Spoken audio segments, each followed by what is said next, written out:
Hello, and welcome to Poems On.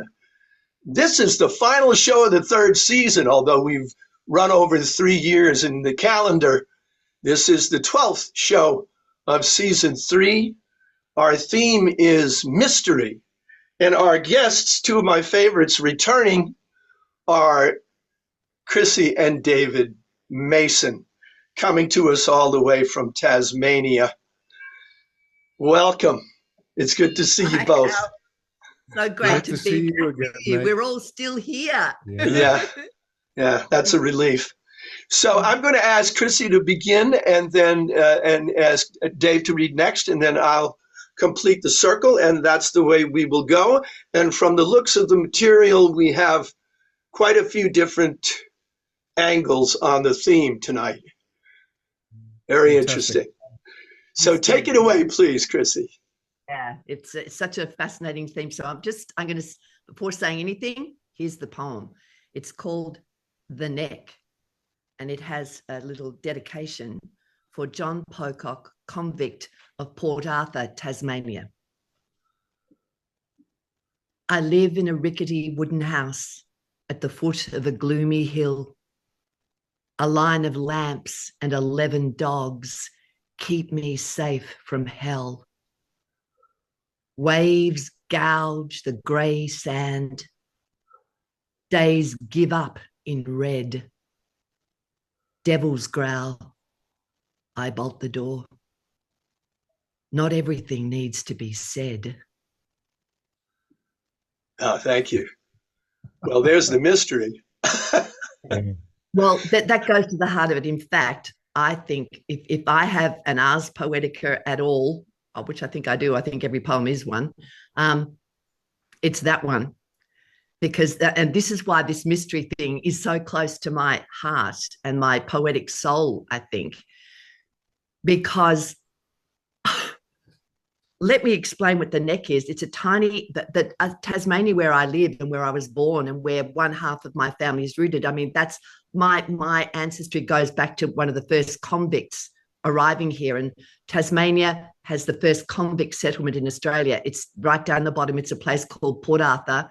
It's where a big gun massacre happened, the one and only one, after which Australian gun laws changed forever and everybody put their guns in a bin and we don't have guns anymore, unlike America. But that's Port Arthur, and I had an ancestor there. It's to get there to the convict settlement, you have to pass a tiny little strip of land, which is only barely wide enough for a road, and it's part of the fortress-like aspect of that area of land. It's called the Neck because it's just a neck. And so there was a dog line there that used to be part of the thing that could keep any escaping convicts in. They used to have vicious dogs there. So if you got to the neck, you couldn't get past. It was like a line of vicious dogs who would attack you. So this poem, to me, speaks of the last line about the human experience, about something at the heart of the human experience, which goes against what I think is this modern pop psychology understanding of what poetry is, and that is express yourself. Say every. I just really want to go every time somebody tells me to express it all. Say, I just like no. At the moment, I've got a role at the local bookshop in Hobart, which is a famous one. It's the best bookshop in Australia. It was just awarded. But my role there is poet laureate of the bookshop, because Australia actually doesn't have a poet laureate. So I've got that role. It's a kind of a joke position from the bookshop owner who believes that Australia should have a poet laureate, but we don't. So anyway, I've got this joke role, but it's also great fun too. But I get to talk to ordinary people who don't know anything about poetry. And so many people who don't know about poetry think that writing a poem is like writing a diary entry, like about your feelings. Yeah, but I've got to write my feelings. And I just, oh my God, the hours I spend trying to say it's not that. Basically, not everything needs to be said. Don't say it. I think poetry is mostly about the unsayable anyway. What can't be said is what poetry tries to say, the paradox of that. So what's at the heart of it always, what must be at the heart of that then is a mystery. Yeah. That is the quintessence of poetry, is mystery. If it can be said, it is not a poem. If it can be, it is not a poem, because the best poems, all of them, and I could lay them out one after another, how they end is in this explosion of opening into what? A wonder of like, you can't, it's just pushes into mystery all the time. They do not click shut like a nice little box and that's it. No. So it's huge with me, this idea that not everything needs to be said. And growing up as a Catholic, this was really powerful to me from as a very small child, because I used to go to Mass every Sunday, and at the back of where the priest was the tabernacle, and it was covered, it was draped in a beautiful cloth, and inside there was the mystery. Inside that box was Eucharist kept, and that was the heart of the whole mystery, the body of Christ, oh my God. And I used to sit there just in almost like ecstasy. And the last thing in the world I ever wanted to do was go and open that box. Yes. To me, the whole point was this thing is shrouded. And that even if I was the last person alone in the world left, I still wouldn't have opened that box. Yes. Yeah, well, yeah, you know, I also was brought up Catholic. I was an altar boy, and I had exactly the same feeling about the tabernacle. And just in metaphorical terms, in my first book, I've got a poem about a geode. I have a geode about the size of a ball. And I know that inside of that, there are crystals. And I know that they're beautiful, but I can't see them unless I crack it open. But if I crack it open, I destroy it. So I'm not interested in cracking it open. I'd rather, and I think the way the poem ends is something along the lines of, I'd rather have the 1,000 different images I have of what's in there and leave it whole than break it open and end up with just one. That's right. So it's about, it's poetry is so much about the ungraspable, what we can't grasp or hold or see. That's the mystery. So I'm glad it lines up so well with your sensibilities, because it's completely my sensibility, which is why I found it so hard to choose today, because when I looked at, and I hadn't even thought about it, so I'm so grateful for this, but every single poem I've ever written is going straight there.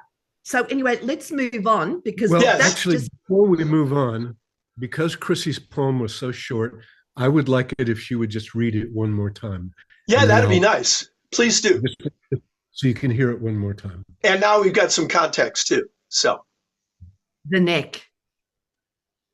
I live in a rickety wooden house at the foot of a gloomy hill. A line of lamps and 11 dogs keep me safe from hell. Waves gouge the grey sand. Days give up in red. Devils growl. I bolt the door. Not everything needs to be said. Yeah, thank you. What a great ending. It's also the Dionysian too. I think it brings in the Dionysian element, which is at the heart of poetry, as much as his brother Apollo is, that mysterious, that underworld sense of poetry where things are not, that's a mystery. Yeah. And also figures, but they're also Tasmanian devils. Yeah. They're the real thing, and you should hear their growl. It's wicked, isn't it, Davey? Wow. Yeah. Well, I forget. I usually don't hear it because I'm hard of hearing growl. I'm not sure whose quote it was, but it's a good quote, and I've always remembered it. The poet's job is always to deepen the mystery. Yes. Yeah. So the mystery can probably take care of itself too. So in any case, it's lasted by itself pretty well. Yeah. Okay. So well, it'll keep going. This conversation will keep going with Yeah, each yeah, poem. yeah, So yeah.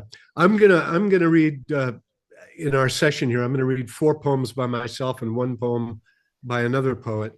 But I would be remiss if I didn't say that the 4 poems I'm reading are all from a new book that will be out next year called Cold Fire. And I read the Great. title of that book last time we were together. And so I'm hoping that folks in America will look for that book next April when it comes out. This is a poem called Raven Observes the World. And I should just say a quick word about Raven. I grew up without much religious context, but a strong sort of religious, more or less animistic sense of reality. And so religious symbols of all kinds, mythological symbols of all kinds have always been interesting to me. Raven is, on the one hand, a Native American figure, rather like Coyote in the Southwest. Mhm. And I don't apologize. I don't apologize for appropriation in that respect. I think art can't exist without appropriation. So I'm absolutely fine with that. But I gave myself freedom to just invent my own Raven. In fact, when I was young, I wrote a novel in which one of the leading characters was named Raven. So Raven has always been really, really important to me.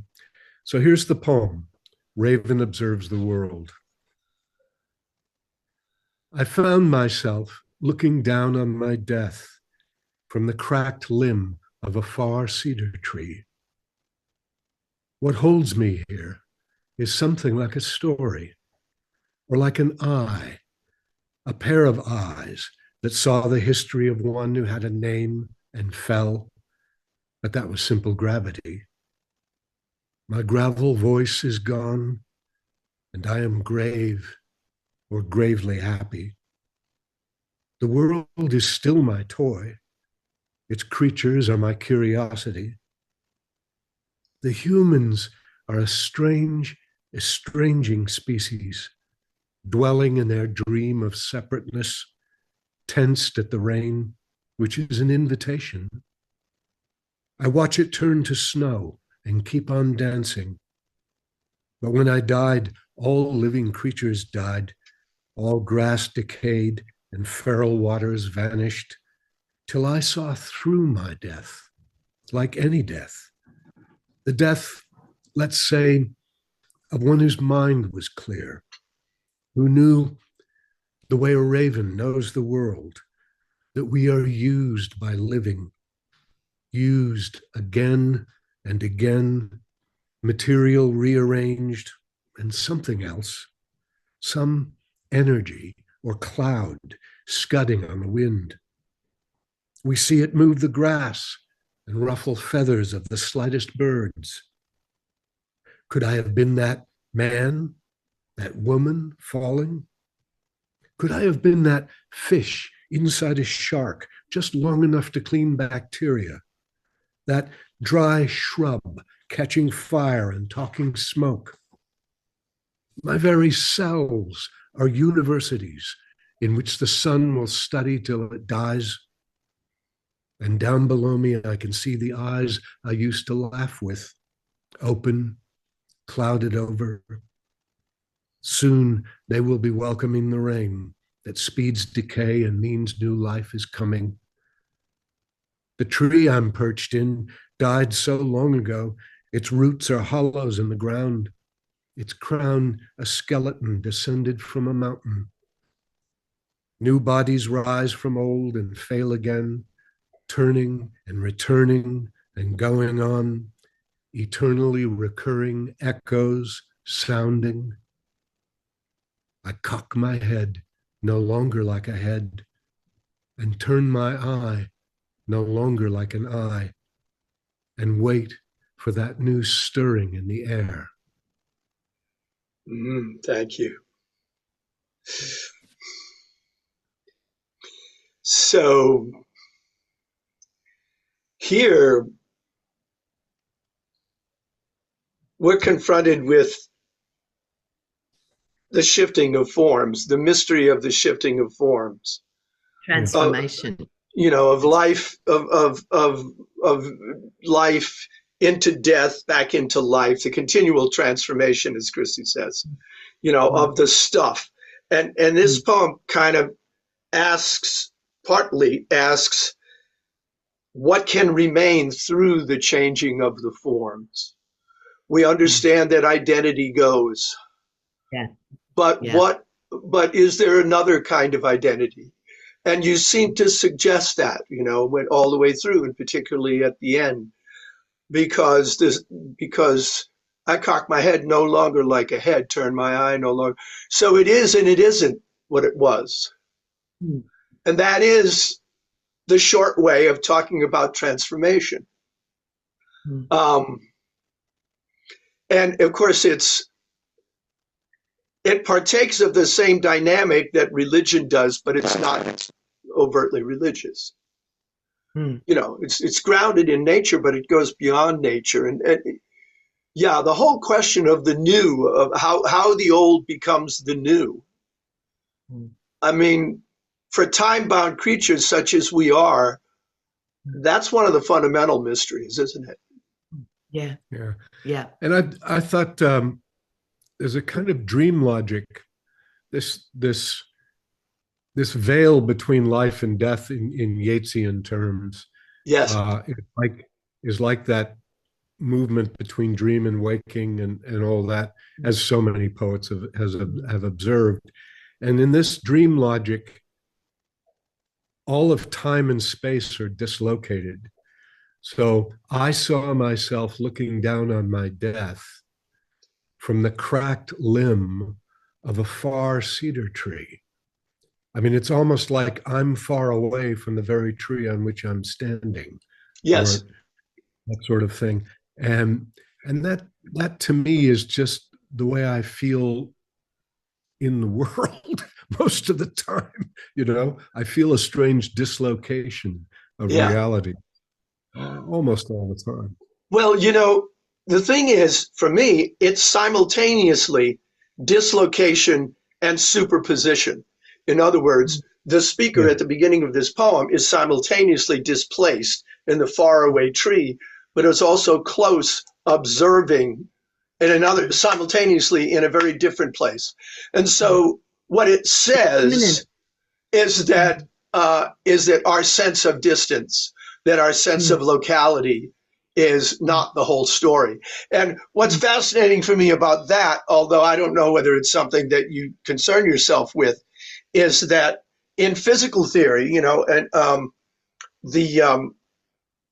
one of the great questions that has been treated over the last 75 or 80 years in physical theory is the idea that there's action, or what they sometimes call spooky action, at a distance, which is to say that you take two particles created at the same time and they have certain properties, and you separate them, put one far away. And if you change the circumstances of one, simultaneously you change the circumstances of the other. And it seems to be faster than light transfer. And the other way of looking at it is that it isn't that a message is sent across a distance faster than you would think possible. The other way of looking at it is there's no such thing as distance. Yeah. Or what they say, in the way they say it in the physical studies is locality fails. I love that. And so that's what's going on in the beginning of your poem, is that at the very beginning, locality has failed. Yeah. So, I mean, that's one of the things I loved about it, because I had a little bit of an inkling that maybe you weren't working specifically from that, but you arrived at it without knowing that. Yeah. Intuition. Yeah.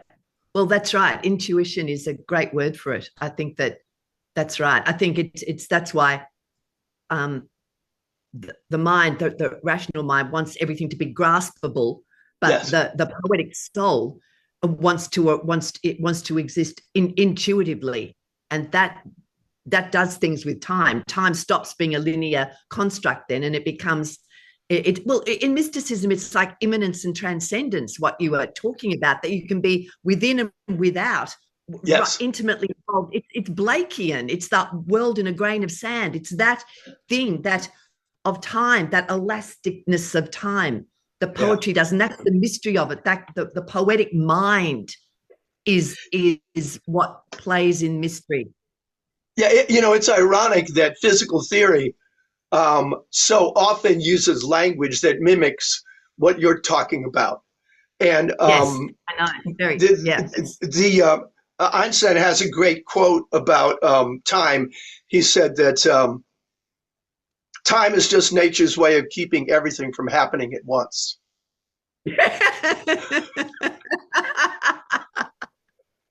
Essentially, he says it's a construct, that it's a construct within us. We've created it, which helps explain why it's so elastic, because we're so inconstant. Yeah, I've been thinking about this because we teach a poetry. We take a poetry group at the bookshop where I am the laureate. And, and why not?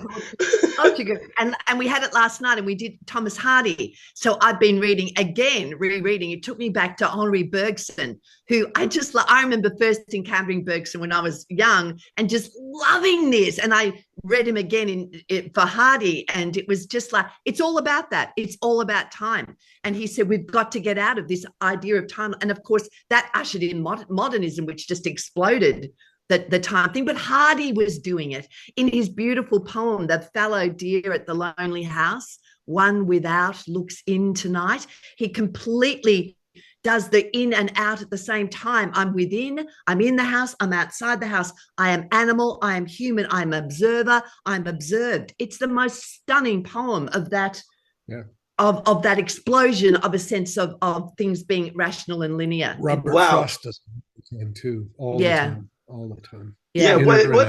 What's the name of that Hardy poem? Because I don't think I know it. It's my favorite Hardy poem, and it's just one shame on me. No, you're not alone, Al, because so many people who like even teach Hardy, and I go, my favorite, and they go, which one is that? And it's called The Fallow Deer at the Lonely House, and it ends, and I'm not going to say the words, with my 4 favorite words in the English language. Yeah. That will inspire you to go and look it up. No, I was going to go look it up anyway, but now it's a lock. Yeah. I have to know what your 4 favorite words in English. And I assume anyone who hasn't read Bergson for a while too, I mean, just leap into Bergson again and you go, oh, this is why I loved him when I was like 25, and I still do, because it's poetry. He's a philosopher who's really a poet, philosopher, but such a profound influence on those people to come. But not somebody who the Bertrand Russell type rational philosophers loved. They thought he was just a popular maniac, but he's not. It's poetry. It's Zen. It's great. Well, I always get good tips when I talk to you people, so thank you. So how can Al, bring us around to you now? Okay, I've got to set this up a little bit, because this is a poem called Secret Bird, and it's a rewrite of an earlier poem that I brought to a workshop that I did with Alicia Stallings a number of years ago, probably 6 or 8 years ago.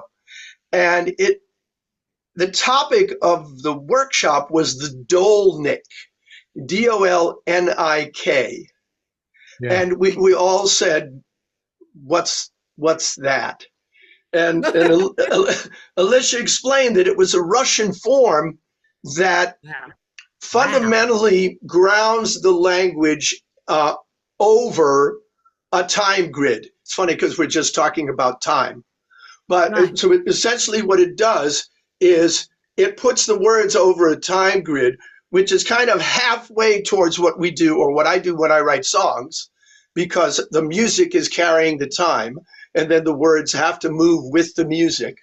But then they also have to conform to a melody. And in the Dolnik, you don't have a melody, but you do have the time aspect of it. And so I had this poem about about a bird, a black bird, and I rewrote it into this form.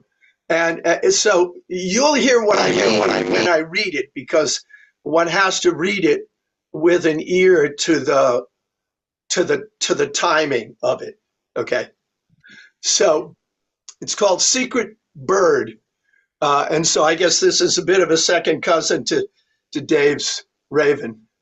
Great.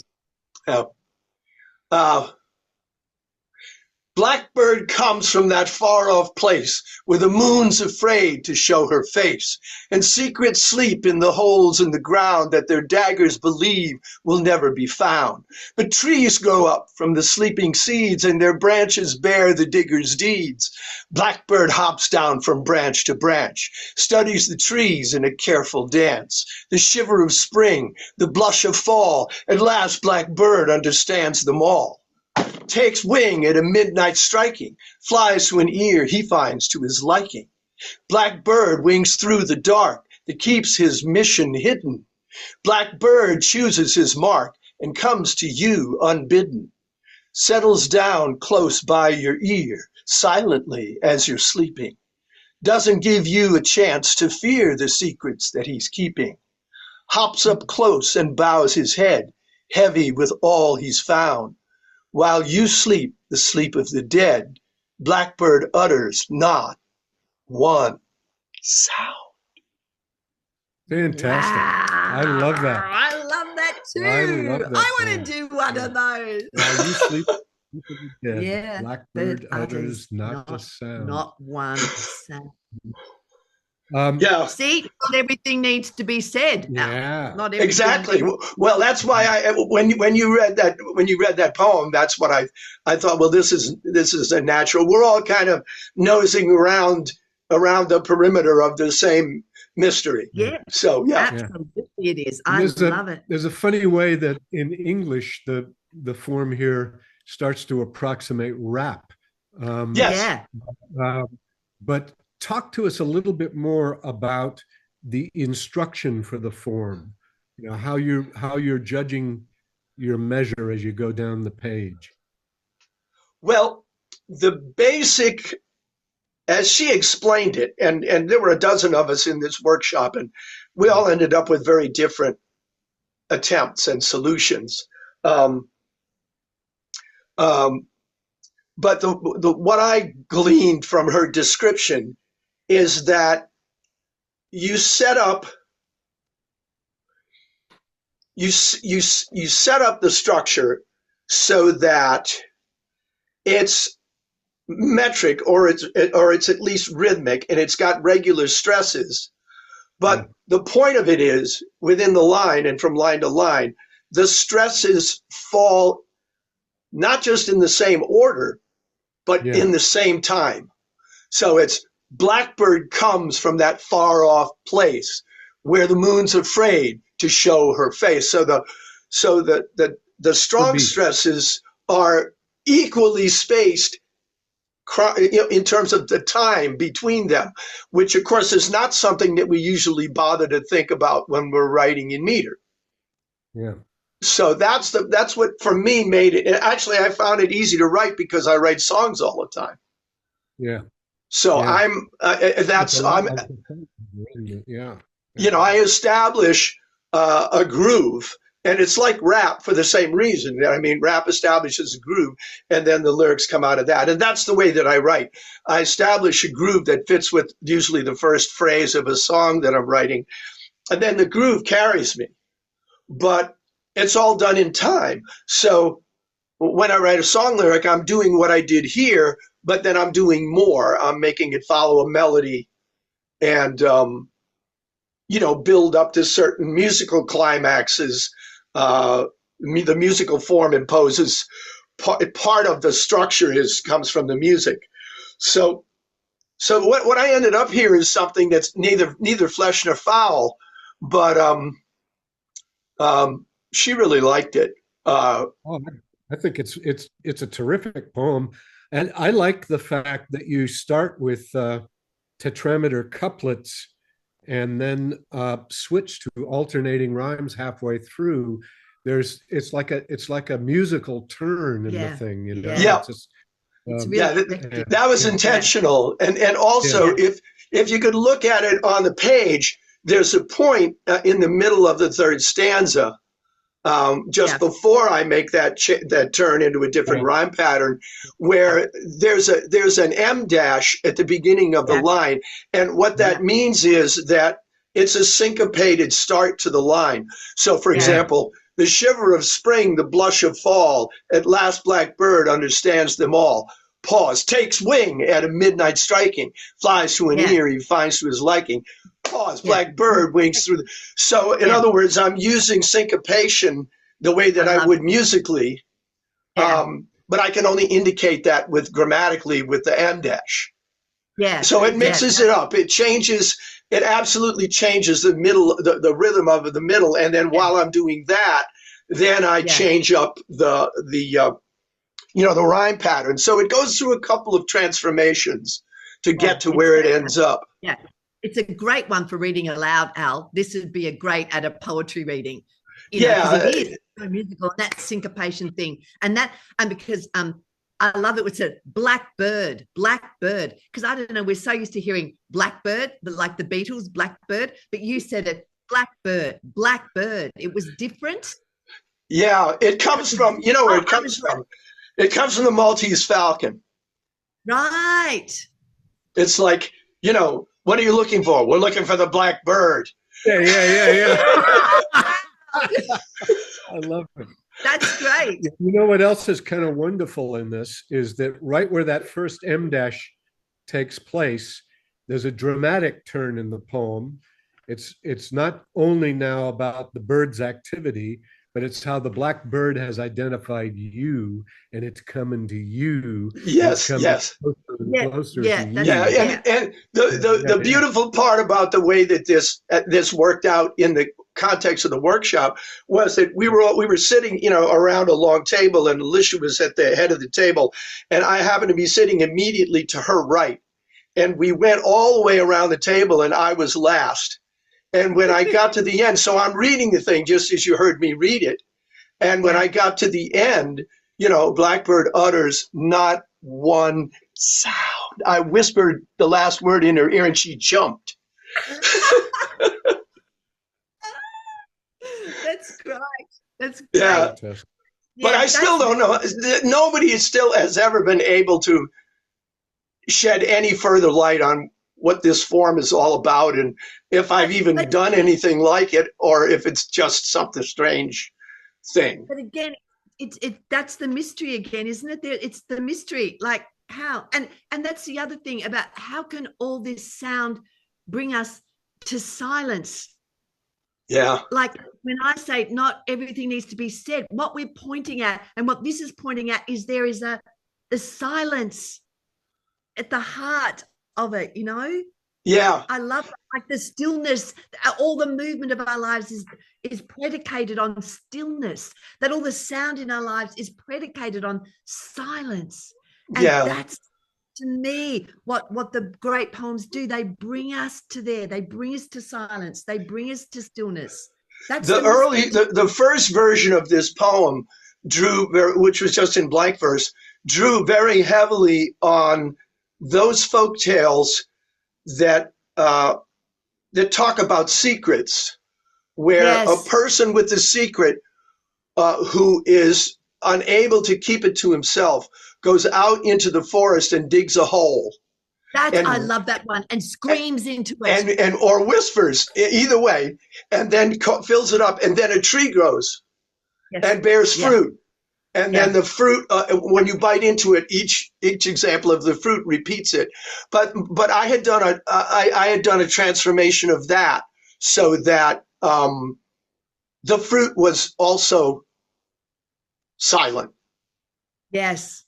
That the tree kept the secret in the first version of the poem. Yeah. But this is much more active because, as you say, Dave, just past the midpoint of the poem, the bird turns its attention towards you, and comes towards you. That's fantastic, Al. Fantastic. Yes, that's a ripper. Well, good. I'll have to. I'm trying to remember if I've ever read it in front of an audience. I did on the occasion of that workshop, but Yeah. But that was really exciting. That when you read that, that was really exciting. So when the chance comes up again for reading, do that one. yeah, I should do it. Well, actually, I'm giving a reading for the powwows in October, so that's good. Oh, That's great. one of the ones I'll Put read. that on your list. Please Will do. do. I'll do Yeah, that. that's a ripper. Just like you did it then. That was exciting. Okay, I hear and Yeah. obey. But I know enough to. I know to whom I must listen. Yeah, that's the way it works, Sally. She who must be obeyed. Exactly. Okay. You'll learn that sooner or later. I only say what's right. In our family, there's a saying which is "Mama is always right." There you go. And I'm afraid it's true. Well, okay. My behavior in all kinds of ways. So and adjust my thinking. But just everything you've just said about the secret and this secret thing, the secret bird, and they closed in the ground and the whole, all that cover up. Should we just move on to my next one so we can just keep this going? And exactly what I was going to suggest. So which one are you going to read next? One is called Banana Boat with Sharks. Good, thank you. But I'm just going to read it, and then we'll get back into the conversation because it's sure. Relevant. Banana Boat with Sharks. Books on the shelf lean to the open window, behaving like flowers. Above them, a painting of a purple boat, curved like a banana, and 4 nut-brown fishermen with spears, curved limbs, curved hats, and rictus grins, showing rows of separated teeth, the spitting image of the teeth of 4 sharks swimming beneath. Fish and men with different lungs, kept apart by the signature Annie T, who is the artist. Men and fish wide awake, with the moment about to arrive and swell those depths. Everything bends past knowing. Every painting and every book is drawn to openings, secrets, and other sleights of men gone out to catch and fish that bite. I'm hooked on the crisis, plunging through the twitch of the line on the thumb and the instant after, the curve of the beautiful craft in the terrible water. Wow. So it's a just the first thing I have to say is I can very easily see the vivid painting that you start with. Yeah. I love the fact that the boat is banana curved but is purple. Yeah, it's purple. Yeah, I like that seems right to me. And then, but when we get beyond that, when we get to the end, because then it really is a curved, beautiful boat in this terribly dangerous water. So we go from the painting out. And the other detail that I think is really delicious is the way that you use the signature of the artist to separate, kept apart by the signature Annie T, who is the artist. Because the fish and the men with different lungs in this painting they're utterly alike and utterly unalike, and yet they're separated by this fourth wall reality coming in from the person that painted it. So I really like that it's a convergence of utterly different realities. Yeah, that's right. I also like the way it just said, I just like you can read that statement also as a question. Who is the artist? Yeah. Annie T. Who is the artist? I read it like that too. Who is the artist? And I just think that that's the great mystery of life, that I think that I had a dream once when I was in going in a subway, going under between two train platforms. There's a subway, and it's all tiled, and there was a stencil. I was just walking through it and with a group of friends, and we were talking, and I noticed there was a stencil, words stenciled on one of the tiles, and it kept distracting me. And I thought, I'm trying to talk, but I kept distracted. So I had to walk across and see what the stenciled words were. And the words on this white, sterile, tiled subway, just these words that just said, the artist did it. The artist. And I just woke up, and seriously, that was like my whole life right there. I mean, and I woke up thinking, I know that's my sense of God, or whatever the creative force is. This is a work of art. This whole thing to me is art. Yes. The art of it. And that came from my dream. That was like a deep, it's informed my life. Creation is the work, the creator is the artist. Yes. It's But the thing is, what I wanted to say about this one is the word. Let's go back to the mystery. I mean, and what the artist is, what you want to call it, whatever name you want to call it. That's what I call it. But to me, there's something going on here. There's something. But the Greek root of the word mystery, I don't know how you pronounce it if I'm saying it right. Myen, M-Y-E-N, is the Greek root of the word, and it means to close or to shut. So when we're talking about, earlier we talked about the tabernacle and how it's covered. When God came to Moses on Mount Sinai, he covered the mountaintop in cloud and fire, and Moses wants to see him, but God said, no, you can't see me. Right. Because then you'll turn me into something. You'll make me something you can know. But that's the whole point. You can't know. Yes, so mystery is something that's closed, that's covered, that's hidden, right? And the thing about that idea that I love is that the word dis, it means to is the reversal. The dis means to reversal. Mm-hmm. So that's where we get the word discover. Discover. Yes. So discover. Yes, you're uncovering. Yes. The mystery. Yes. Uncover. To uncover the mystery, to uncover. So what we have in our human lives are these mysteries, things that are secret. And then we try to reverse that, which is to uncover them. And I just love that reversal that goes on, that actually mystery makes discovery possible. But what happens when you discover a mystery, when you uncover it, is that what you end up uncovering is another mystery. Everything bends past knowing. Everything bends past knowing. Is how it really notices the way flowers move to the sun. Everything bends past knowing.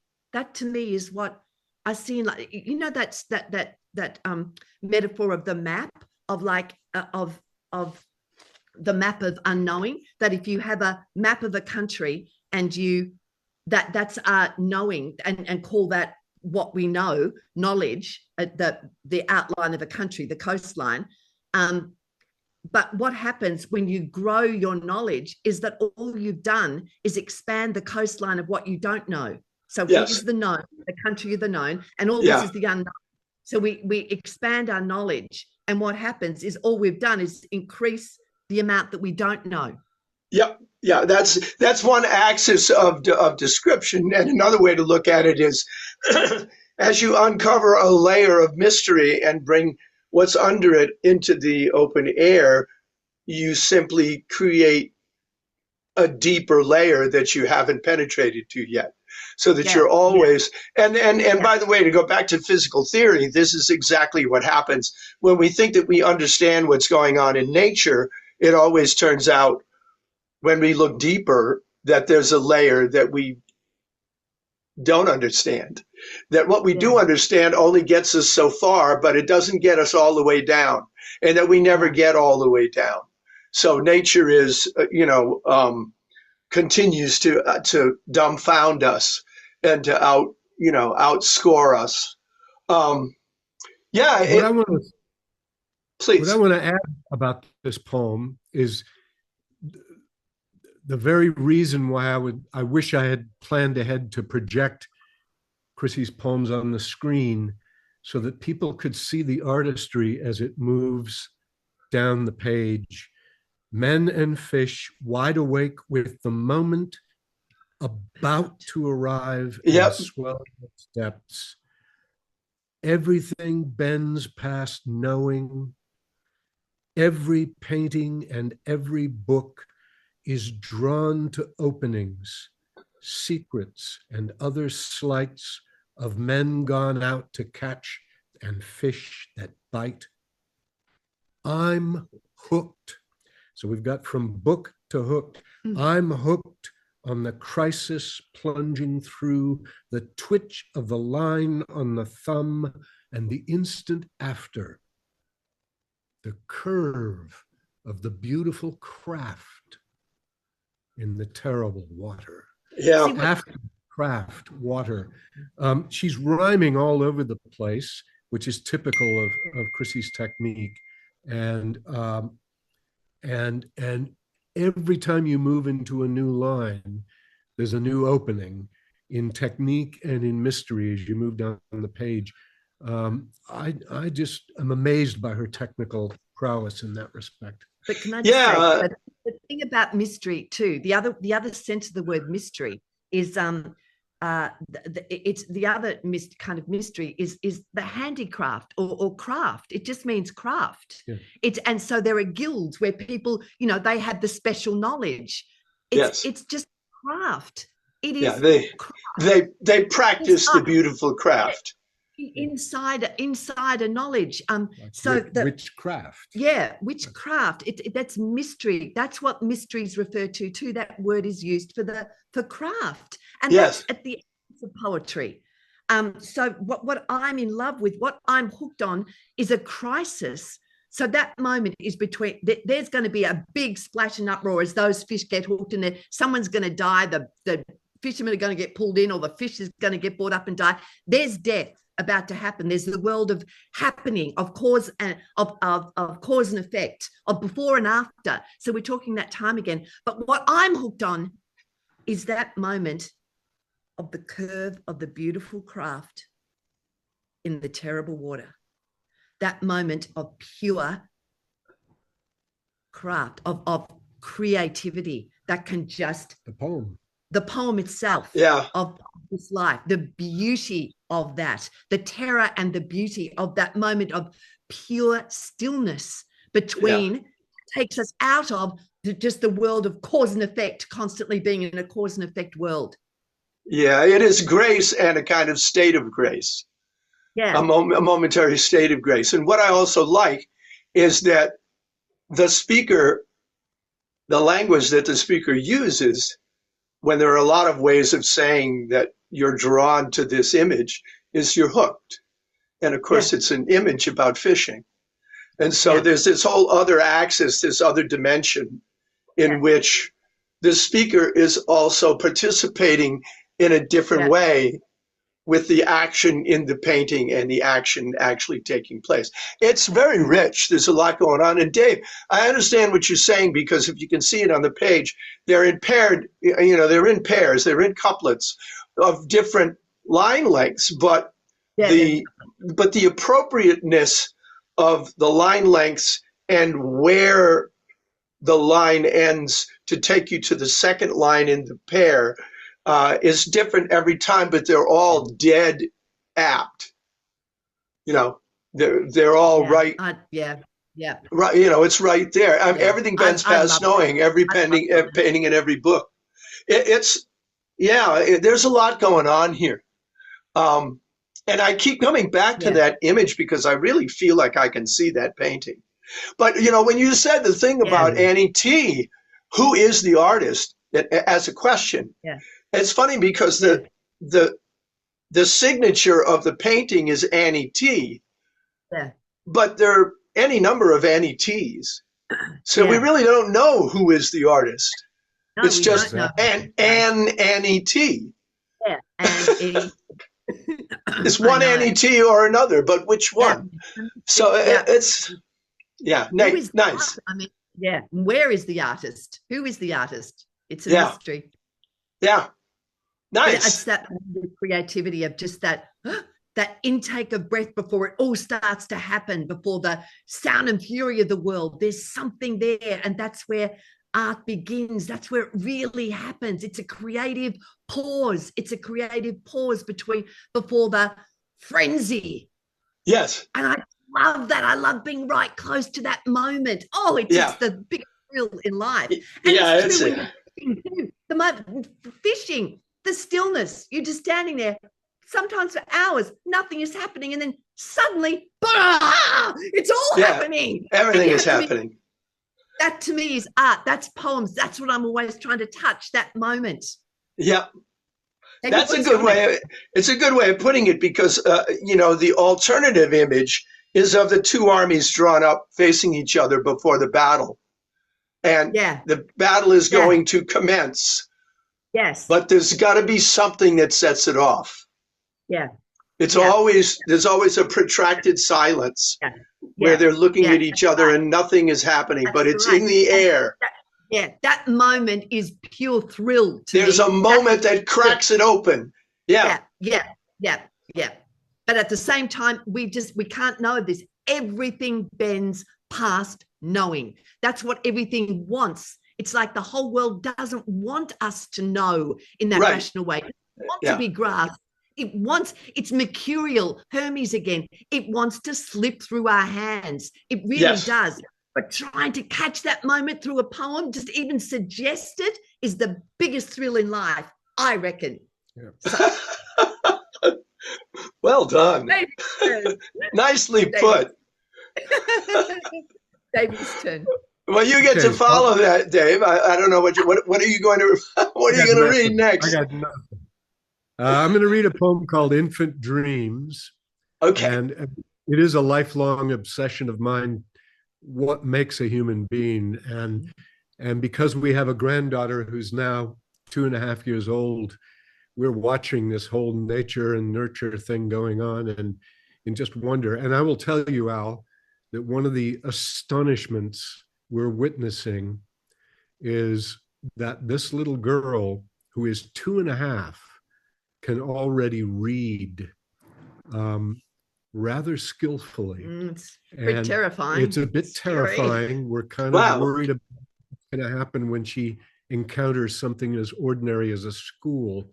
We're going to have to keep our eye on this. She can say, when she was 2, she can say Yeats's The Wandering Angus. Song of the Wandering Angus. Really?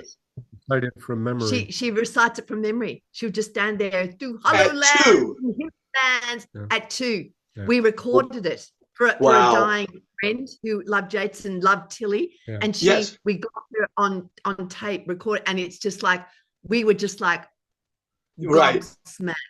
No doubt. She can say The Wandering Angus. Can you believe Amazing. it? And she loves it. You should hear her say, the golden apples, the silver apples of the moon. She kind of bays it like a moon, the golden apples of the sun. It's just, Yeats would have loved it. Yeah. Yeah. Oh, she does better than Yeats did. Yeah. Anyway, Debbie, you read this. Okay, so this is called Infant Dreams. Like one of those old steamer trunks from which a clown withdraws the scarves and stockings, the typewriter and the bright kazoo, instruments of his funereal slapstick. Our unpacked dreams go under, like aspiring temples already toppled on the trembling earth. They rise and fall. What is that whimpering, that old age residing in an infant soul? I asked, where do nightmares come from? And she replied, we don't come here empty, like clay pots in the ribs of a sunken ship, once full of civilization's oil and wine. We are such stuff, the stuffing out of dolls, the emperor without a name who leaves his grimace on the office door. Is it the dark that scares us, or the light of endless labyrinthine journeys? Whole cities live within our crania before we have a word for cities. The gods outlast the lives of their believers. Oh, wow. Yeah, that's great, darling. Well, it kind of explains how it too, your granddaughter could memorize Wandering Aengus, because we don't come here empty. We come here full of, and they have access. The trick is to keep the access as you get older. The portal to the spiritus mundi, as Yeats would say, that leaves us open to the things that we shouldn't know, but somehow do. Yeah, that's right. So true, Al. And that's where education so often fails so appallingly. Yeah, it closes all those doors shut. It closes it down. Yeah, it closes it down. And not you got to protect yourself against it. It seems to be have a real bias against imagination. It doesn't foster imagination. Just giving kids lumps of Play-Doh to play with, that's not imagination. That's not what it is. Right. And not only that, the whole culture has moved more and more towards doing the imagining for all the people, all the viewers. So the horror movies show us the gore, and so whereas before we were participants. Our imagination was a necessary ingredient to the completion of the experience of watching a suspense movie. And so we gradually anesthetized by usurping the job of the viewer's imagination. We've anesthetized it to the point where it becomes very feeble, and people can't imagine anything without help. Without being shown everything. And to go back to what you were saying at the beginning about what art should do, it isn't telling everything, and it isn't even about showing everything. It's about showing enough to let the reader complete for herself or for himself the experience. We're trying to quarry experience and bring it to the reader. And you don't just do that by saying, well, this was the experience. You've got to put them in the situation and let them walk through the halls of the reality. And so they've got to be mobile. They can't just be passive. So it's an interesting bargain that I think we strike with our audiences, to try to invite them in and give them enough to keep them going. I absolutely agree that we are purveyors of mystery. That's what we're here to sell. We're here to sell mystery. We have to cover things up. It's very like Emily's saying, tell all the truth, but tell it slant. Slant is a way of covering it up, of concealing, in order to make it rich. We don't do that because we don't want anyone to know. See, this is the thing. This is what we have to be careful of, is that we don't want to be hermetic about this, sealed so that nobody can understand. So you get people who write poems which are just what? And you just what do you become so hermetic, and you don't want it to become, completely enigmatic. We're not dealing in riddles, although riddles can be fun. We don't want to be either. We're walking a fine line between hermetic and enigmatic and revelatory, because mystery can be revelatory. We want revelation in a way, and that's what mystery can bring, don't you think? I do. We don't want it to be closed so people don't understand Yeah. us. I don't know what you're talking about. That's not Yeah, the point. because mystery, to put it again in physical terms, mystery is potential energy. What we want is to unleash it and turn it into kinetic energy within the reader. Yeah. And do you know what? I think that's why it's so interesting that when you know you're in the presence of mystery and not something just purposely just kept from you, is because I reckon it always comes with a feeling that I can only call a kind of bubbling feeling that I can only call joy. Yeah. Well, you can feel that there's something more there, that there is a payoff. It's not just obscurity. It's not designed to wall you off and keep you confused. It's to bring you to the threshold of a new world. Of a source of the source of something, the source of some joy. Yeah. Yes. Amazing. Yeah. Well, I mean, this is great. I knew when I picked this as a topic that it was a good topic, but it's turning out to be better than I knew. As soon as I started to look at what I could possibly think, I realized, oh my God, Al, this is a ripper. We could go for a week on this. Yeah. But what have you got to follow, Davies? Okay, well, what I'm going to do is to read, because the poem that Dave just read does deal with the unconscious, with dreams and what's going on within the child. And so I don't have very many dream poems that are based on actual dreams. But this is a real one. And I can't quarry out the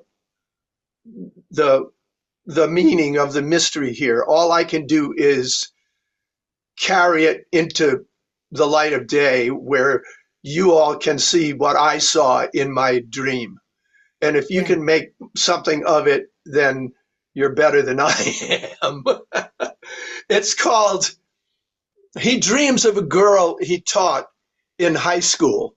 And I wrote it for Valentine's Day in 2008. Now, I taught high school from 1980 till 2005, but we were only a co-ed school from 1991. So about 13, 14 years when I had co-ed classes. And teaching adolescent girls is an interesting challenge. And this is it's an honest poem in the sense that it describes the way I conducted myself. But then when we get into the actual dream, it really takes off into something else. So he dreams of a girl he taught in high school. It's years now since I left my teaching job. Teen girls no longer chatter in the room, raise up their laughing eyes, or keep them down. They don't lean eagerly for my attention. Of course, I loved them all and had my crushes, but scrupulous that they should never know, I studied limits, strictly kept to my side of the fence, and never let it show. Whatever feelings flowed went unacknowledged, unarticulated, underground. Deep in a dry time, when the women I desire refuse to match my ardor, comes this dream of sweet Tiana, not her name. On up to the top floor, I climb behind Tiana, several steps beneath her. Though her face is hidden, I know it is she. And she is smiling as she bounces up, yet glides at the same time. She's older now, expects for me to follow, understands that we will be alone. Slow-eyed Tiana, other-minded, moves as in a dance. Her charm has imprecision at its core. I'm carrying a tribute of mink pelts. A brace are laid across my open palms. I reach the landing and she disappears into her place. I look again, a bridge, precarious above a drop, and built of ropes and planks appears beneath my feet. I step on it. The minks come back to life. I tread the boards.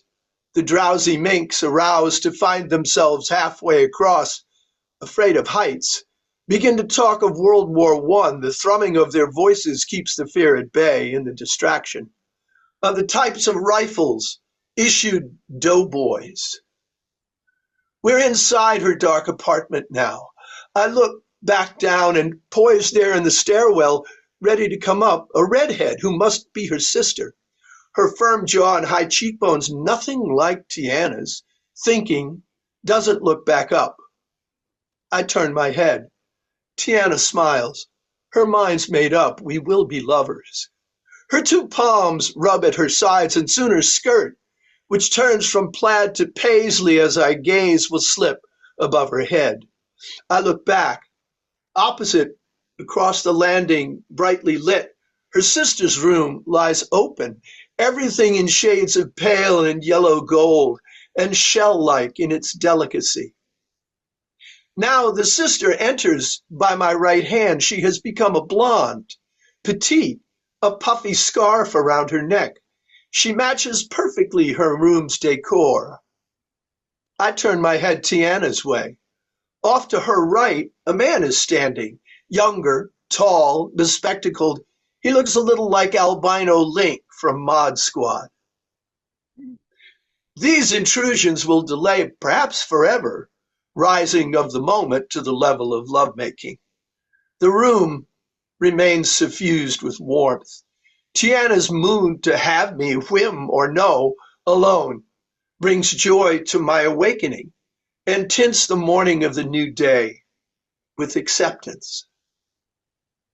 What creature came in the name of Tiana, assumed her form, and deputized her smile? Unknown giver of a timely gift, she is quite real. Her name is not your business. Wow. Wow. Yeah, that is amazing. Goes into a kind of mythological realm there. It really is. Where you're this figure bringing a tribute of mink pelts. And then the mink come alive. Everything comes alive like feelings come alive in the dream. You know, it's pretty remarkable. I don't know what to make of it, but this is exactly what I remembered of the dream. Yeah. I just think it's amazing. There are so many transformations going on, as we've been talking about, and life and death confusions, like things that were dead come alive, and the living in the death, that it's the unknown giver of a timely gift. I mean, there's a muse element to that, like this figure. It's like an anima figure. Let's say it's like the figure of soul. It's an anima expression. It's your soul being a gift of animation, of somehow bringing you to life again. Assumed to give. It's a gift that this dream experience has given you. Because so often dreams. There's that word brings joy. Al, there's that word again. Yeah. You came face to face in the same room, breathing in the same air with a mystery. Yes. And the feeling you woke to was joy. What did I say before? And you've acceptance. Been joy and acceptance. Yeah, that's the thing about this dream, is that so many dreams are expressions of anxiety and fear, and in some unresolved tension. You fall to your death and you wake up. But this wasn't that kind of dream. This was a dream in which I woke up, and in my real life, I felt accepted. That I was given a message through the dream that I was somehow accepted. But just as you say, Chrissy, it didn't come from the actual person that I had taught. It's as though all these female figures are taking the place of kind of the eternal feminine functioning as an animus, but that's giving me something, and I wake up happy. Which Yeah, how often do you wake up joyful from a dream? yeah. It's why I had to write it down. And deeper and more rich, more of you. There's more of the world. You see, again, it's the mystery. The mystery often cloaks itself in the form of another person. It will have the face of another person, and that's not what it is. I mean, I love that moment in the film Contact with Jodie Foster, when she goes off into that thing and she has an experience that nobody else has, and they just experience a few seconds and she's experienced eternity. But when she goes to meet the figure that created this possibility for her to move into space, to move through space, it takes the form of her father, her dead father.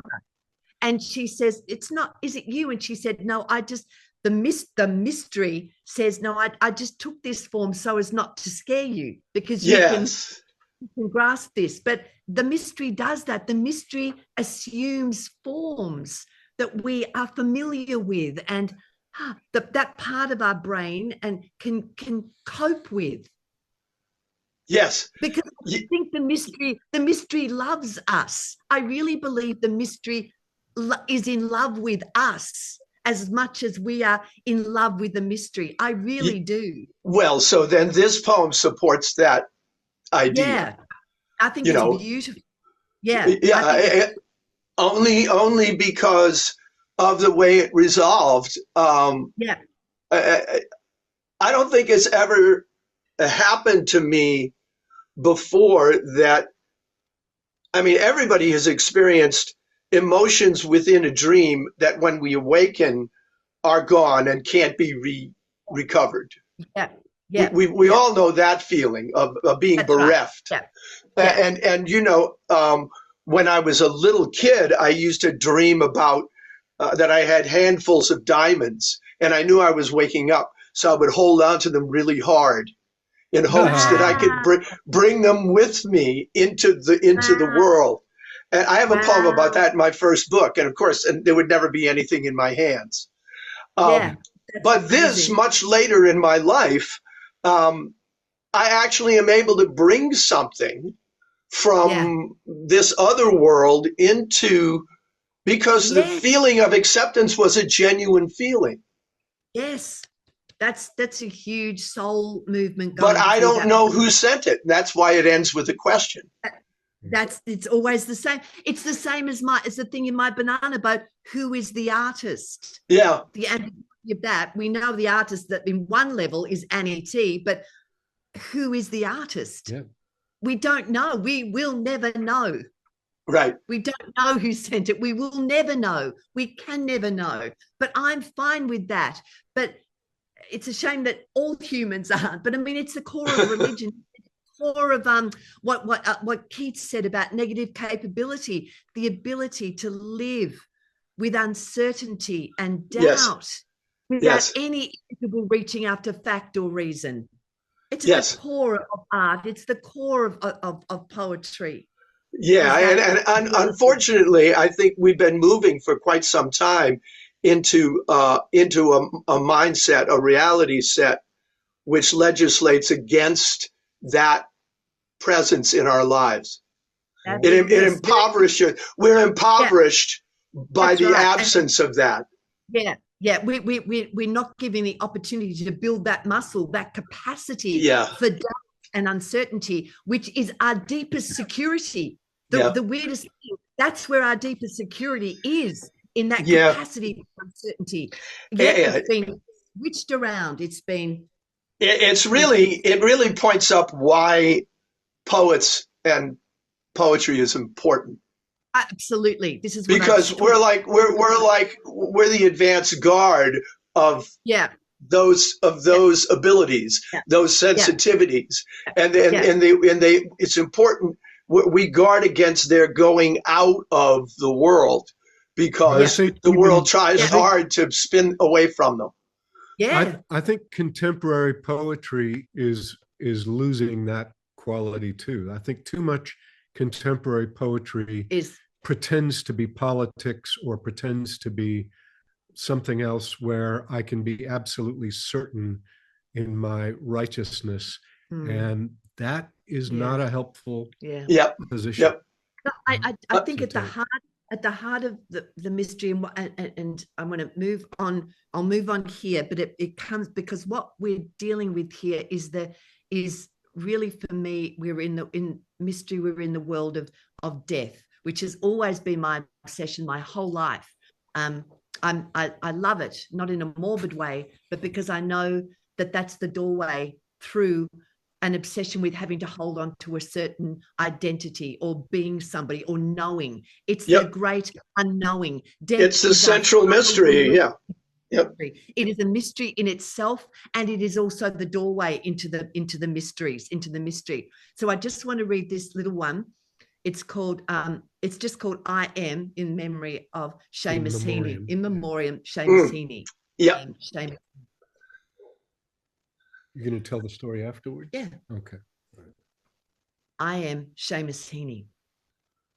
So, by the time I met him, he was a kingfisher.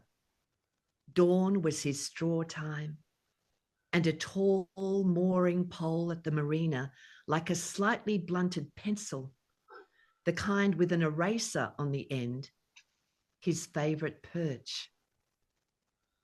So, with all the sleeping boats holding their course, he trilled a tune, cursive rings on the cross-hatched water. And just like that, he turned into the rising sun and was gone. Okay. It's a great poem. Yeah, I mean, it's so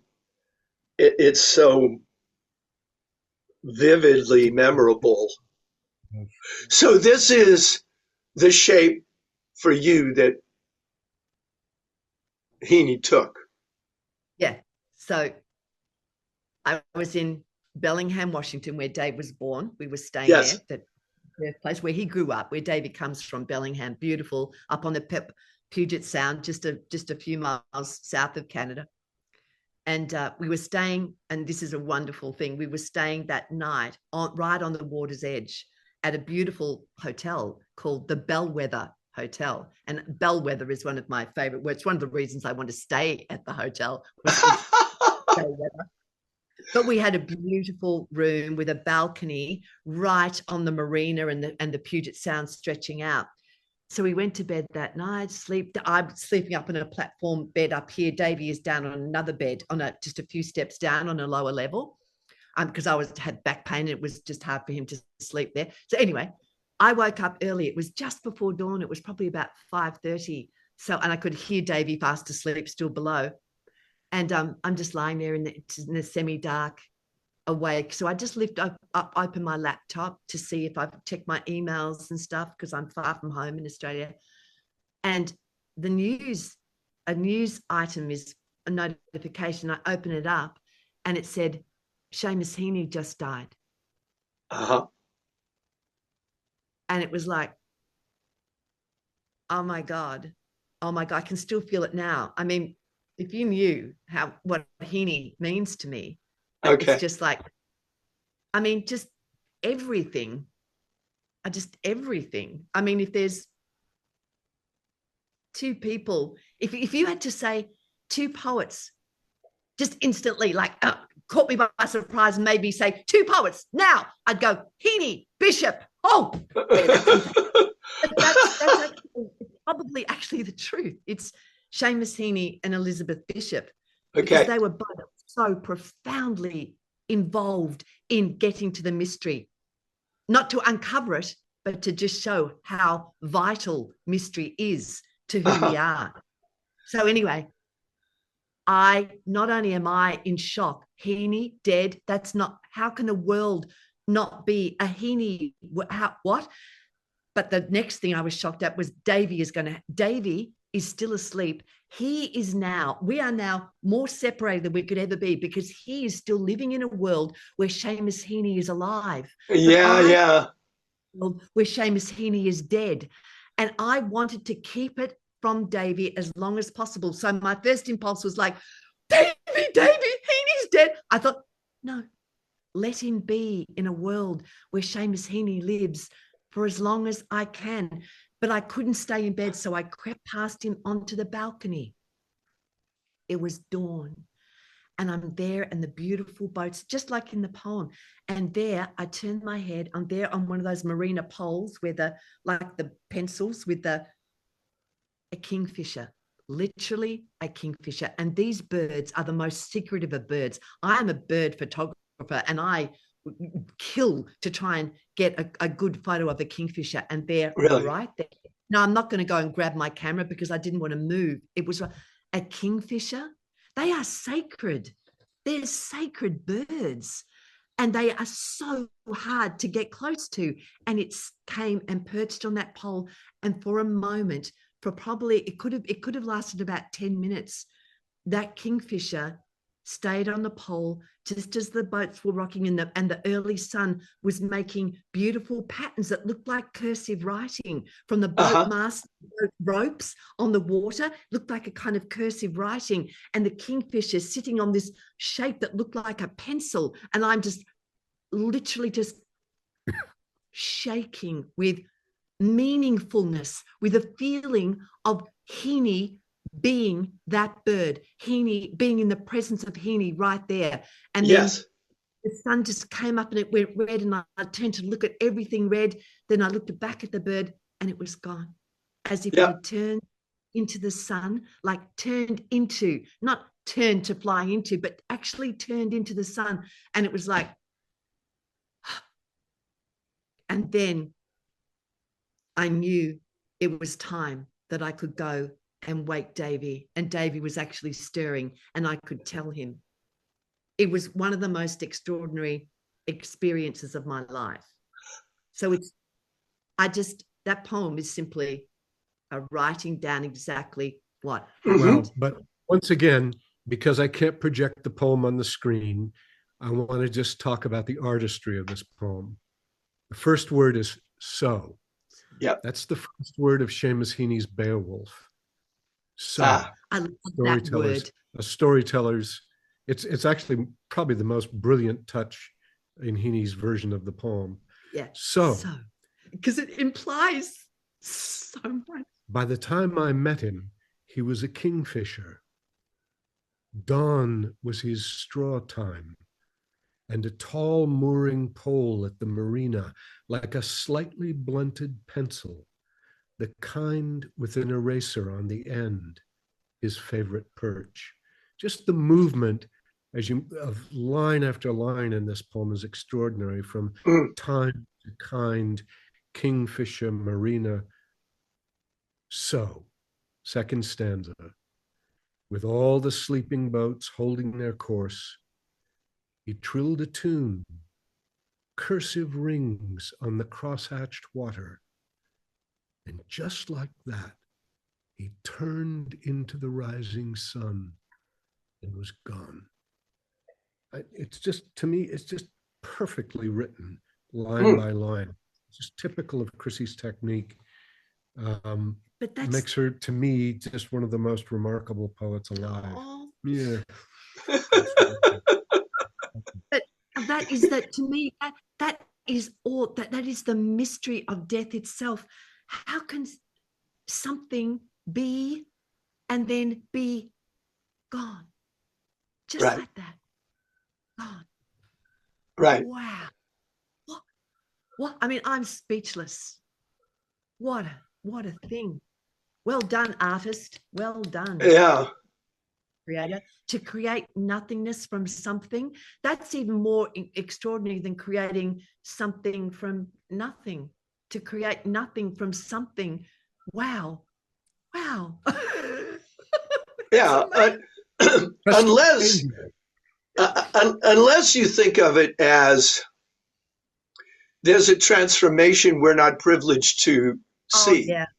What we see is something that becomes nothing.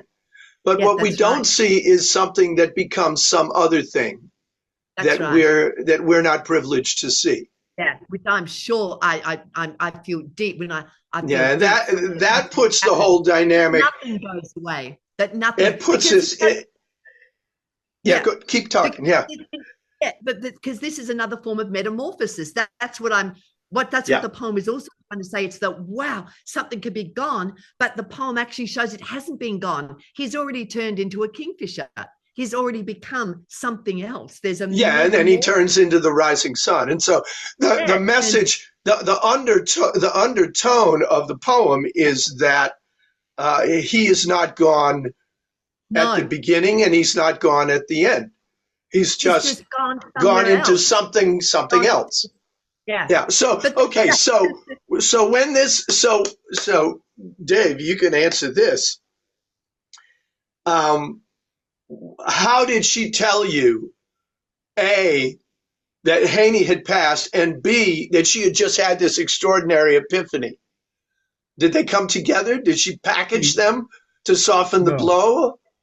She told me about the epiphany later, and maybe about the time you wrote the poem. I'm not sure. No, I think I told you pretty soon after.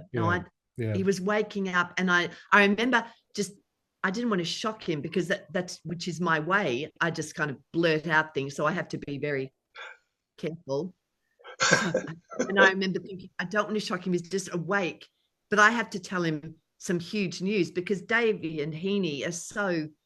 I mean, he loves Heaney. Well, Heaney not that I don't, but Heaney was the first poet I discovered on my own without a teacher, and I knew Seamus a little bit. And Davey knew him, and Heaney Seamus gave Davey his whiskey. Yeah, he had a bottle of whiskey that he hadn't drunk the bottle, so he said, "Here, you can have the whiskey." And I mean, he drank Heaney's whiskey. Wow. I really. I loved him, and I felt like the world was a better place when he was alive. And the thing I love is that Davey always says to me, Heaney would have loved you. And just knowing that, Davey. Well, you know, what you just say about him was much the same for me. I found him on my own also. I was not introduced to him in a course, or he was not recommended to me by anybody that thought that it would be something that I would like. I used to have a habit, back when bookstores had poetry sections, of whenever I went into a bookstore, I would go to the poetry section, and I would stand there for maybe a half an hour, and I would sample every poet I did not know. Yeah. So I would just pull out the names I didn't know and read 3 or 4 poems. And that's how I found Heaney. Yeah. So, but at the core of him, I'm just going to do something that I probably shouldn't do, but I'll sacrifice one of my own poems just for this. In Lightning, Heaney's poem, Lightnings, number 8, this is the heart of what we're talking about. So it's worth saying. But the annals say, when the monks of Clonmacnoise were all at prayers inside the oratory, a ship appeared above them in the air. The anchor dragged along behind so deep, it hooked itself into the altar rails. And then, as the big hull rocked to a standstill, a crewman shinned and grappled down the rope and struggled to release it, but in vain. This man can't bear our life here and will drown, the abbot said, unless we help him. So they did. The freed ship sailed, and the man climbed back out of the marvelous as he had known it. Oh, God, that's great. That's so great. The monk was saying prayers. A ship appears and gets the altar, and a man climbs out of the ship to unhook it, and the abbot says, he's not going to be able to do that on his own. We have to help him. That's wonderful. And the ship sails off. The man comes back out of the marvelous as he had known it. Yeah. Like for him, oh my God. For them, oh my God. What is going on here? Yeah. There is no way out of the marvelous. Yeah. You're either it's not, the marvelous is another word for the mystery. Yes. Yeah, and What- what- you're in one version of it or another, but they're marvelous to each other. Yes. Yeah, no, thank you for going for that diversion, because that was absolutely apropos. Out of the marvelous is what this is going on for me, and what we're talking about is Yep. something out of the marvelous. That's It great. could What's the name of the poem that you just read from? It's called, That's called Lightnings. Lightnings. It's Lightnings. a sequence. It's a sequence. It's part 8 of the sequence. I Okay. think it's in Seeing Things. Yeah, it's from Seeing Things. It's a book called Seeing Things. I've got it. I've got it then. I can look it up. It is astonishing. It's one of the poems of my life, of what poems are about, of an ars poetica, about what poetry is and what it can Yes. do, how to tell the story. This is it. So my part of my little tag of my whole life is out of the marvelous, out of the marvelous. Yeah, that's at the absolute antipodes, Dave, of the contemporary poems you were just referring to a few minutes ago, that are trying to make some political point. I mean, they have nothing in common as human expression. Yeah. they don't deserve the same word to describe them. I mean, I've written political poetry, and it's not easy to do. I'm just saying that most of these attempts in contemporary poetry impoverish the poetry in order to score points. Right. Politics. You might as well be writing a newspaper op-ed. Exactly. Well, that's kind of what I'm saying. I'm saying that, to me, that's not the use to which poetic craft should be put. Yeah. That you're better off writing an op-ed piece. But anyway, thanks for reading that, Chrissy, because and if it's in Seeing Things, and I have it upstairs, and I feel good about that, because I can read it tonight. So great. Yeah.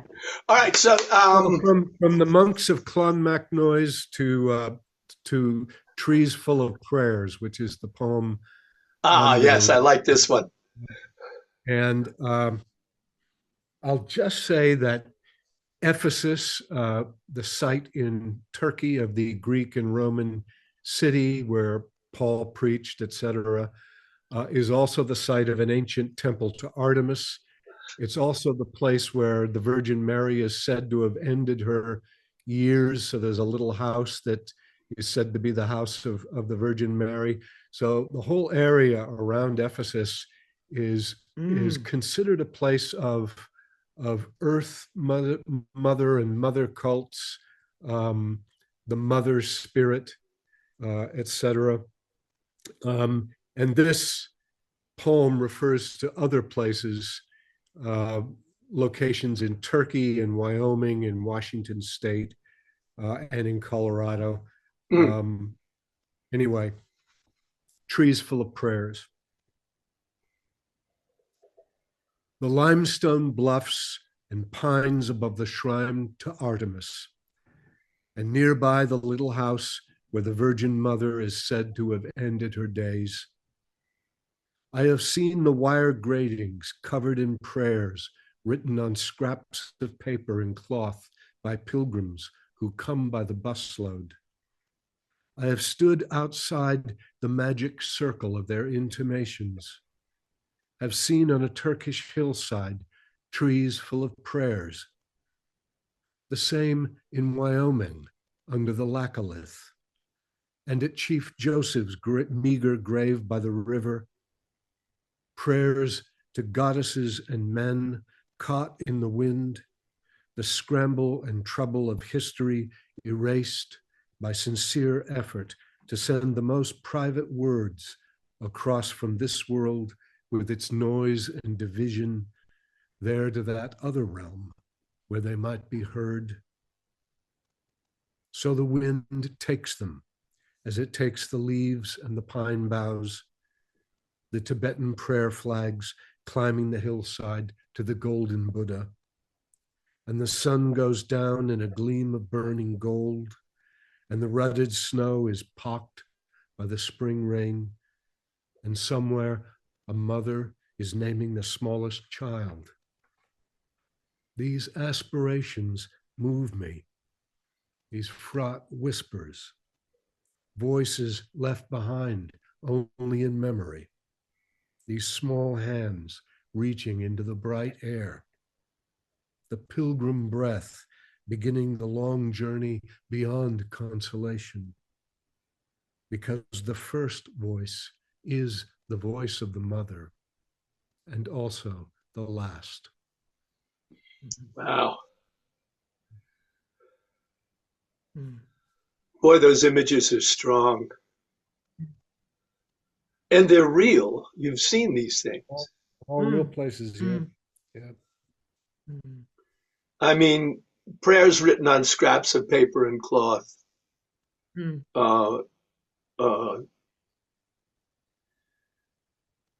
Wow. Yeah, outside the Virgin Mary's house is a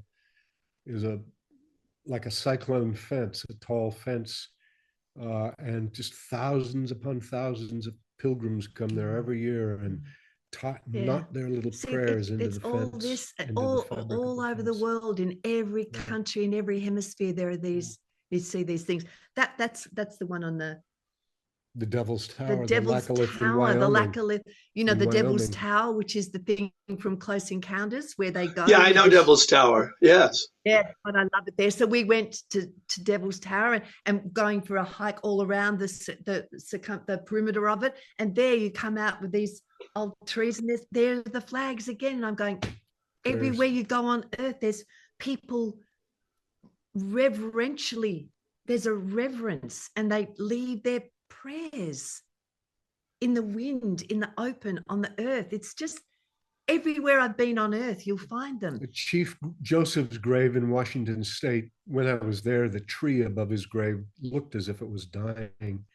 There are these beautiful messages left on the grave, you know, thank you for what you gave us. Thank you for what you taught us. You made us who we are.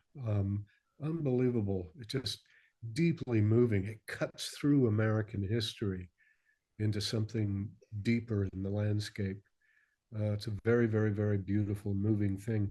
And in the San Luis Valley in Colorado, a valley as big as the state of Rhode Island, on the eastern flank of the valley under the Sangre de Cristo Mountains, the Blood of Christ Mountains, there's a Buddhist temple, a Tibetan Buddhist temple with a golden dome and a golden Buddha. And you can stand there at sunset and see the gleaming gold of the temple. Tibetan prayer flags as you drive up the windy dirt road to the temple. It's pretty amazing thing. You know? Well, this is another manifestation of a different kind of mystery, isn't it? That we have this profound impulse, not just to offer prayers, because we can do that without making a display of it, but to memorialize the exchange.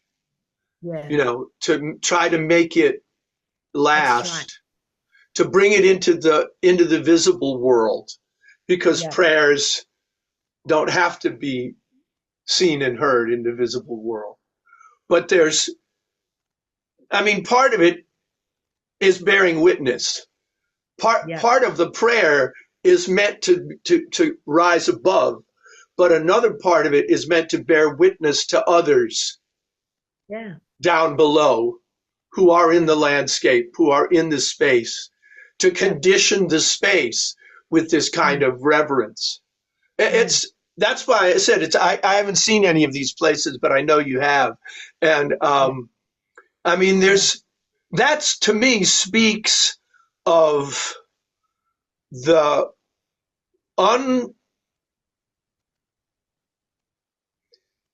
unexplored natural depths that we have towards ritual and towards transcendence, that, again, we're living in a world and a society that is continually trying to defuse all of those sources of natural power. is to Yeah. kind of say, well, none of this means anything. Yeah.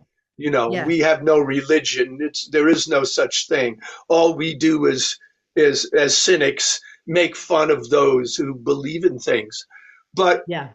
there's a reason for belief. And, you know, to go back to that great Frost quote where he said, never take down a fence until you know why it was put up. Maybe there's a reason why these things keep coming to the surface in human life. Maybe there's something in us that's trying to come up, and maybe it's our job to connect with it, even if we don't do it in a familiar way, if we do it in a new way. But at least to acknowledge all of our nature. This is what disturbs me, is that the modern push is to negate so much of our nature as though it not only isn't important, but doesn't even really exist. So again, that's why poets are important, among other things, because we work hard to keep those lines of communication clear and open within ourselves, and then to open them to others outside of ourselves, so that there's a flow, so there's a constant exchange of energy. And it's not all about shutting things down and saying no to things and making little or nothing of things. Making things so small when closed. Yeah, and closed when it should be open. That thing between mystery and what's closed is open, is what opens us. The mystery, because there's a longing for that. There's a longing for that connection and for that transcendence. And you know, for many hundreds of years there were conventional ways for people to access those energies and to ritualize those longings. And so now we're being told that none of that is pertinent, but we're not given anything to take its place. Instead, we're told to reject the impulses that have been exercised for all this time throughout human history. I don't think we're good enough to live without those forces. No, we need, you absolutely. know. So, wow. But yeah, this is, again, the little bit of background that you gave about Ephesus, I inferred as much, but I couldn't have told you that it was Ephesus. And I wasn't aware that the story goes that the Virgin ended her life in Turkey, which is interesting. Because of course she's assumed into heaven. She's not dug into the ground. Wow. Yeah, this is wonderful. And of course it's a great bow to the power of the mother. Which we could do with a little more of. We're living in a time when, you know, when paternalism, bankrupt paternalism, tries to rule the day. Toxic masculinity, etc. Yeah. So, wow. Well, I have to go in another direction, but I can do so. Because for me, the one that I'm going to read next is about a very familiar kind of mystery, which is to say, the mystery of human character. And this is a true story. It's a family story from my family. And I knew the people involved in this story very well when I was a child. All of them, and it's all in the poem, and so I think it'll explain itself. It's called The Unforgivable. Something happened on her honeymoon. The unforgivable. A day or two, a week at most, she showed up back at home, never to speak of what she'd been put through. Living again with parents and her sister with no thought of annulment or divorce, she kept her husband's name until she died, and bitterness and shame had run their course. but not one day before. The way she spoke his name in conversation gave a chill, laced with contempt, familiarity, and helpless hanging on the words that kill. I was her cousin's son, born in what would have been the time of her own children's birth, and I was prized each Sunday after Mass out of all proportion to my worth.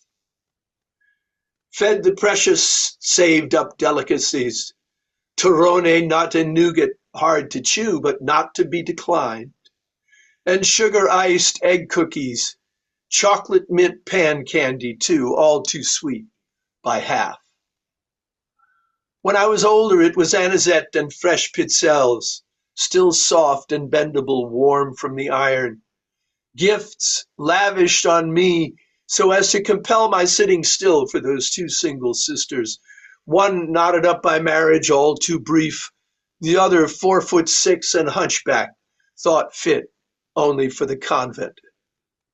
What relief their substitute affections could provide them, I never knew, but they were always kind, despite all the demands of their devotion. I kept the unforgivable in mind. What could have soured the new bride on her man so thoroughly? She never could let go, yet never could accept. The mystery was deep. Even my mother didn't know. When I was old enough, my father took me to the barber shop amid the smell of tonic and vitalis, clipping hair, men's talk, and quiet with his clientele stood the man in question, plain and trim with black-rimmed glasses and a patient air, adjusting the position of a head, applying gentle pressure here and there. In short, he didn't fit the storyline. Unlikeliest of monsters, he was tame, which only brought me back to the dilemma of what he'd done, for what he was to blame. So here's the rub. Was he a specimen of vileness out of mind, so well concealed he bore no single trace of evil nature, until in secret it could be revealed behind the closed doors of the bridal chamber? Or was his sin common in man and wife, grown monstrous in the eyes of one who'd led, much to her grief, a far too sheltered life? Might we judge she was too sensitive, her hopes disgorged, too quick to run away and settle for a life in opposition to the absent one who'd come to stay? We will never know the truth of this. All principles are dead, all secrets kept. What is the unforgivable to you? What in and of itself can't you accept? Wow.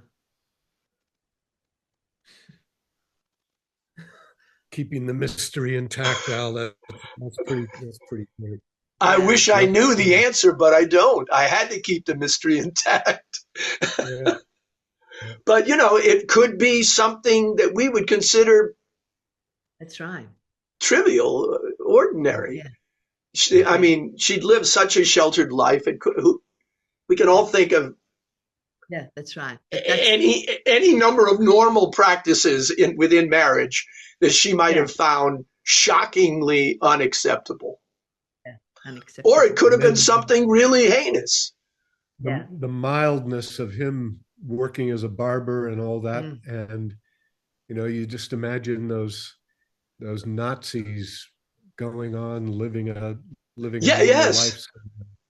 Well, that was it. That was all of this, because I had lived for years with the terrible venom that this woman had just spewed about her husband. She never let it go. I don't think they saw each other after 1 week of marriage for the rest of their lives. But she just kept harping on just the absolute vileness of his nature. Every particle of love that she might once have had for him was transmuted into scorn. And so I was so conditioned to think him a monster that when my father made nothing of it, he brought me to the barber. And then I put two and two together. So, wait a minute. that guy was, and then I observed. Yeah. And was this the banality of evil? Maybe. Or maybe he was just as dumbfounded as everybody. Maybe, maybe he went home and told his friends and they said, "What? What's wrong with her?" Yeah. See, And I have no reason to believe that he didn't love her, that it was a bad match. Yeah. See, this is another aspect of mystery where I would counter myself when I say not everything needs to be said. That what you're describing now is a form of secrecy or not speaking, which can have a corrupting effect on the soul, corrosive. Yes, corrosive. Yes. Your own soul. So this is when although I say on the one hand, not everything needs to be said. To me, that goes at the heart of poetry. But I also completely agree with Shakespeare when he says, "Give sorrow words." Yes. The grief that does not speak whispers the all-fraught heart. Yeah, blunt, not the heart. Yeah. That when I say not everything needs to be said, I'm talking about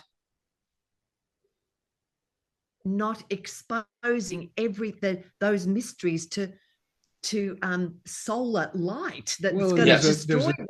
And there's a doubleness in your poem too, because there's a kind of bitter assertion. Yeah, you don't have not to say everything. That's right. We do need. There are certain secrets that do need to be uncovered. Some things need to be said. They need to be aired. Otherwise, or they'll gnaw. They'll eat our own heart if we hold the hatred too close. That's right. Yeah. Well, and that's what this is like. I mean, I was presented from my very early childhood with a woman whose emotional life turned around an invisible axis. Yeah. It's like Miss Havisham in Great Expectations. Yes. It slows down. Yeah. You just Very don't good. grow any further. You don't grow. You actually can't grow into the mysteries if you've got a dark secret. If there's something you can't express. It's true. So, as a guy who writes narrative too, I like the way you handle it as a story. Yeah, it's a great story. I like the gentle rhyming, every other line, so that it's got that feeling of a kind of lyric coherence. And a momentum and a movement as it's taking you through, as the sound is moving you through. There's an insistence to it, but it's not pushy.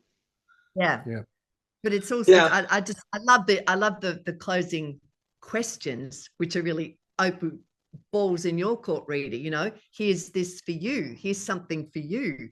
What is I don't know whether we all have an answer to that question. I don't know whether there is for everyone something they absolutely cannot get past. But I know for a lot of people there are such things. And I suppose that it's a function of our understanding of mercy and forgiveness that there should not be so many things that we cannot abide. So that's why I turn it out towards the reader to say, search your heart. You don't want to end up like this woman.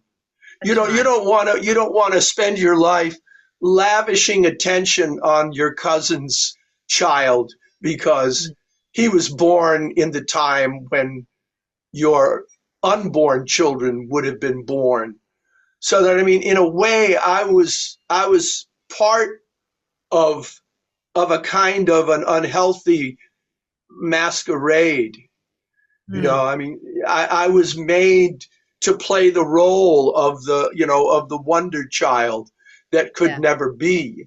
And I could feel that, but at the same time, I felt a kind of a deep empathy for this woman because you could feel the hatred, the bile in her all the time. Even when she was being nice to me, within herself, there was at the core of her, there was this profound disappointment and rejection.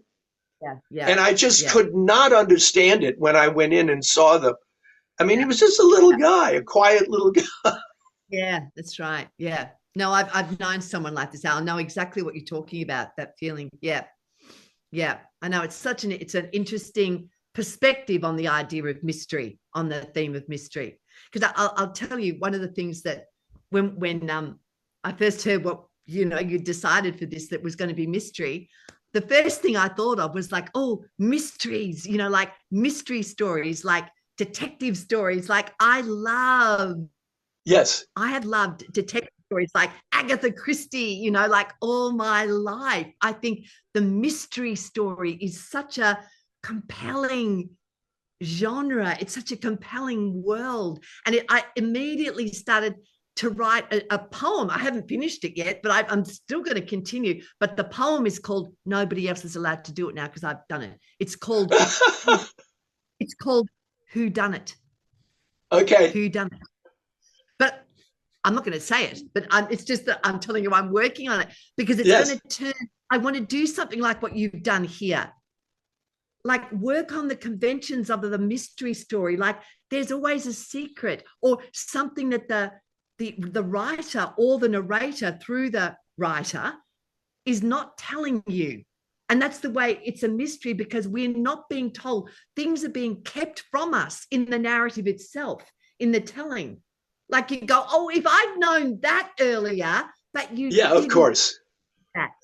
Do you know what I mean? So it's a construction. It's a construct designed to maintain, to lure you on, give you a little bit, but not give you enough. And that's the game that you take on. But the thing with the convention of the mystery tale or the mystery story is that the bargain that you strike with your reader is that all will be revealed. That's eventually. Right. And that's what I couldn't do in this poem, because nothing was revealed. It's like that Dylan song, nothing was revealed. Frankie Lee and Judas Priest. Yeah, that's right. That's right. And the other thing that, because the almost the detective story for me, the first one is like Oedipus. And the way that works, the convention is with Oedipus, we already know who did it. Like Oedipus is not a who done it. It's like I done it. Well, it's like, watch him discover that he did it. That's what it is. And that is the wonder of almost the mystery story, is watching discovery itself, which is great. And the reason I love Agatha Christie so much is that not only, I mean, they all get resolved, but many, many, many of her stories, what they decide to do with the truth is very morally complex. That often they get away with it. There's a reason. There are so many Christie stories where the murderer isn't held accountable by the law. Really? I mean, just Murder on the Orient Express for a start. 15 people or whatever done it. And by the time that train is released from the snow, he has decided to draw the veil again, to accept. I mean, and he is like, murderers must pay, but you see him constantly, over and over again, Hercule Poirot, put in these positions where he does not. He lets the murderer go. Because there's so he draws the curtain again, and those 15 people get away with it because they haven't really got away with anything, because they know they are suffering. It's so ambiguous. That's why I love Agatha Christie. I've never read her, so this is fascinating to hear. No, so many of his stories, the murderer is not what you think. The murderer is there's stances, there's things, and they don't get like criminal justice. He doesn't hand them over. He gives them an opportunity, which is so amazing, to actually administer justice to themselves. Wow. in various ways. It's just which is fascinating. Which is what Oedipus does. Which is what Oedipus does. That's right. That's right. Yeah. Let's do a new poem. That's right. But anyway, these are mysteries too. Again, Yes. All right. Who's the artist? But to circle back from that beautiful rhyming stuff, we were talking too about mysteries, as in, things that we can't know, and that this is, and you remained uninitiated into the mystery of this woman's life. But one of the first things that I used to love all my life is the Eleusinian mysteries, the Greek mysteries, that kind of mystery, the mysteries which are really those rituals and practices which are kept secret from the uninitiated. That's what the mysteries were. And so what you have the idea of the initiated and the uninitiated, and how the mysteries are, the honoring of the mystery is through rituals and practices. And you've spoken several times about ritual. And I do believe that formal or metrical poetry is such a wonderful thing, because meter is a form of ritual. So for me, formal poetry honors mystery more than other kinds of poetry do. It's built into the metrical and formal world, because it involves rituals and practices. Yeah, and also it can be incantatory. Yes. So absolutely. like in Tennyson, for example, where you really achieve this heightening that becomes another use of language itself, so that you're going into a kind of a magical heightened realm.